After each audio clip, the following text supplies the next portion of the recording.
सुरभि और बेटे ऋतिक के साथ रहती थी। कुसुम के पति सुरेश काम के सिलसिले में अक्सर शहर से बाहर ही रहते थे। एक दिन वो अपने घर आए और कुसुम के लिए बहुत सारी दवा लेकर आए। भाग्यवान, कहाँ हो तुम? अरे आ गए आप। इस बार बहुत दिनों में आए, और मैंने आपको जो घुटनों के दर्द की दवाई लाने के लिए कहा था वो तो लाए हैं ना आप? हाँ, तुमने जो भी कहा था वो सारी चीजें ले आया हूँ। बस आप एक गिलास पानी तो पिला दो। सुरभि, एक गिलास पानी तो लाना। सुरभि जल्दी से पानी लेकर आती है। सुरेश सुरभि के सर पर हाथ रखता है और उसका हालचाल पूछता है। बहू, ये तुम्हारी सास के लिए मैं कुछ दवाई लाया था, तुम देख लो ये दवा। तुम्हारी सास तो है बुलक्कड़, किसी और दवाई की जगह कोई और दवाई खा लेगी तो लेने के देने पड़ जाएंगे। सुरेश एक एक करके सुरभि को दवाई बताने लगा। देखो, ये घुटने के दर्द की दवा है, यह घुटनों के दर्द के लिए मालिश का तेल है, रोज रात को मालिश करनी है इससे। ये बीपी की दवा और ये कमर दर्द की। एक दवाई की शीशी हाथ में लेकर कहते हैं, लेकिन ये दवाई किस चीज की है? लगता है मेडिकल वाले ने गलती से दे दिया। सुरेश कुछ दिन अपने घर वालों के साथ रहता है और फिर शहर से बाहर चला जाता है। सुरभि रोज अपनी सास को दवाई दे देती है, लेकिन एक दिन वो घर के काम में बहुत व्यस्त होती है और अपनी सास को दवाई देना भूल जाती है। लगता है सुरभि को आज बहुत ज्यादा काम है। चलो कोई बात नहीं, मैं खुद ही दवा ले लेती हूँ। अरे वाह, ये दवाई तो बहुत स्वादिष्ट है, थोड़ी सी और पी लेती हूँ। इस तरह कुसुम थोड़ी थोड़ी करके हंसते वाली दवाई की पूरी बोतल ही पी लेती है। माँ जी, आज मेरे मायके वाले आ रहे हैं, भैया का फोन आया था। क्या कहा, मायके वाले? अरे तो तू यहाँ क्यों खड़ी है? खाने में कुछ अच्छा सा बना ले। माँ जी, आप इतना हंस क्यों रही हो? आप मेरे मायके वालों का मजाक तो नहीं बना रही हो ना? नहीं नहीं नहीं, मैं कहाँ मजाक बना रही हूँ। मैं तो बस बता रही हूँ। माँ जी, आप झूठ भी बोलती हैं, आप अभी तो हंस रही थी। कुसुम हंसती ही रहती है। सुरभि वहाँ से चली जाती है और खाने की तैयारी में लग जाती है। थोड़ी देर बाद सुरभि का भाई और सुरभि की माँ आते हैं। कुसुम उन्हें अंदर बिठाती है और अपनी सास को बुला लाती है। समधन जी, कैसे हैं आप? मैं तो ठीक हूँ। आप बताइए, आप कैसे? आंटी जी, आप इतना हंस क्यों रही हो? मैं कहाँ हंस रही हूँ बेटा। जब कुसुम लगातार हंसी जा रही थी तो उन्हें इंसल्ट फील हुई और वे वहाँ से जाने लगे। अच्छा बहन जी, हम चलते हैं।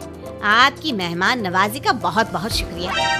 सुरभि की माँ जा ही रही थी, तभी उसका पैर फिसल गया और वो बहुत तेज गिरी। माँ, आप ठीक तो है?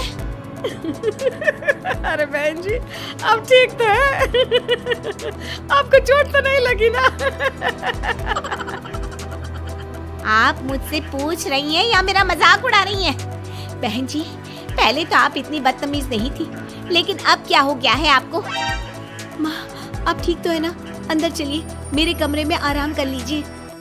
नहीं सुरभि, हम जा रहे हैं। हमें अपना मजाक और उड़वाने का शौक नहीं है। और सुरभि, तुम अपनी सास का इलाज कराओ। इस तरह सुरभि के मायके वाले चले गए तो सुरभि का गुस्सा चौथे आसमान पर था। उसने अपनी सास से कहा, माँ जी, आपने मेरे भाई और मेरी माँ के साथ ऐसा क्यों किया? अगर आपको उनका यहाँ आना अच्छा नहीं लगा तो आप मुझसे बोल देती। इस तरह उनकी इंसल्ट करने की क्या जरूरत थी? नहीं बहू, मैंने कुछ नहीं किया। अरे भला मुझे क्या पड़ी है जो तेरे घर वालों का मजाक उड़ाऊंगी? देखिए देखिए माँ जी, आप अब भी हंस रही हैं। आपसे तो बात करना ही बेकार है। सुरभि वहाँ से चली जाती है। अगली सुबह सुरभि को बहुत तेज बुखार हो जाता है और कुसुम उसे आवाज लगाती हुई उसके कमरे में जाती है। सुरभि, सुरभि, क्या हुआ? अभी तक सो रही हो तुम? क्या हो गया? माँ जी, मुझे बहुत तेज बुखार आ रहा है। अच्छा ठीक है, ऋतिक को बुलाती हूँ। माँ जी मुझे बुखार आ रहा है और आप हंस रही हैं। अरे नहीं बहू, मैं कहाँ हंस रही हूँ। वो तो मेरी हंसी रोक ही नहीं रही है। माँ जी जब आपकी तबीयत खराब होती है तो मैं आपका कितना ख्याल रखती हूँ और आप मुझ पर हंस रही हो। चले जाओ आप यहाँ से। बहू सुन तो सही। नहीं माँ जी आप जाओ यहाँ से, तो आपके बेटे ही आपसे बात करेंगे और मैं पापा जी को भी बताऊंगी कि आजकल आप क्या कर रही हैं। जब ऋतिक घर आया तो सुरभि ने उसे सारी बात बताई। मुझे तुम्हारी बात पर विश्वास नहीं हो रहा। माँ तो तुमसे बहुत प्यार करती है, फिर वो तुम्हारा और तुम्हारे घर वालों का मजाक क्यों उड़ाएंगी? खैर अभी छोड़ो इस बात को, अभी तो तुम मेरे साथ चलो, तुम्हारी दवाई ले आते हैं। कुछ दिन में सुरभि ठीक हो गई। एक दिन ऋतिक को पता चला कि उसकी मौसी के बेटे राहुल की तबीयत बहुत खराब है, तो वो अपनी माँ और पत्नी को लेकर हॉस्पिटल पहुंचा। मौसी जी कैसे हैं राहुल भैया? बेटी, इतने दिन हो गए मेरे राहुल को बीमार हुए, लेकिन उसकी तबीयत में कोई सुधार नहीं आ रहा। अरे छोटी, हुआ क्या है राहुल बेटे को? कुछ बता तो सही। माँ आप हंस क्यों रही हो? कहाँ हंस रही हो बेटा? मैं तो अपनी बहन के बेटे के लिए परेशान हूँ। माँ ये क्या तरीका है?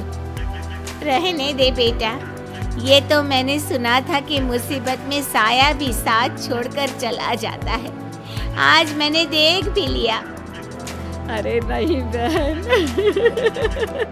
मैंने ऋतिक और राहुल में ना कभी कोई फर्क नहीं किया। फर्क तो दिख रहा है कुसुम दीदी। अगर आपके बेटे की तबीयत खराब होती तो आप ऐसे हंसती क्या? ऋतिक बेटा ले जा अपनी माँ को यहाँ से। ऋतिक बहुत गुस्से में अपनी माँ से बात करने लगा, लेकिन कुसुम तो सिर्फ हंसे ही जा रही थी। ऋतिक ने अपने पापा को फोन करके बुलाया और उन्हें सारी बात बता दी। बेटा तेरी माँ तो अपने घर वालों से बहुत प्यार करती है और वो बहुत समझदार है। वो ऐसी हरकत कभी नहीं कर सकती। जरूर कोई ना कोई बात है।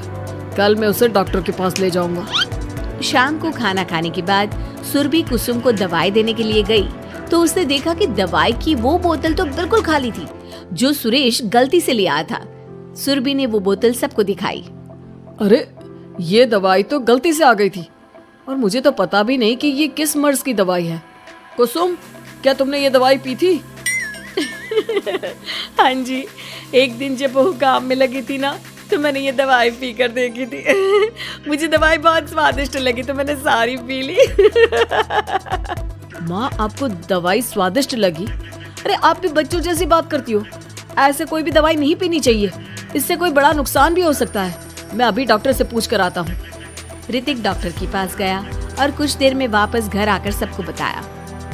माँ ने जो ये दवाई खाई है ना, ये हंसने वाली दवाई है और माँ ने एक साथ बहुत मात्रा में दवाई खाई है तो इसका असर थोड़े समय तक तो रहेगा, उसके बाद माँ बिल्कुल ठीक हो जाएगी। अच्छा हुआ जो तू डॉक्टर से पूछ कर आया, नहीं तो हंसते हंसते मेरा पेट ही दुख गया है। तुम जब तक पूरी तरह ठीक नहीं हो जाती घर पर ही रहना और घर पर कोई मेहमान आए तो उससे बात मत करना। आप ठीक कह रहे हो, मैं ऐसा ही करूंगी।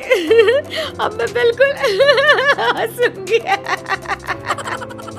कुसुम की बात सुनकर सभी हंस पड़े।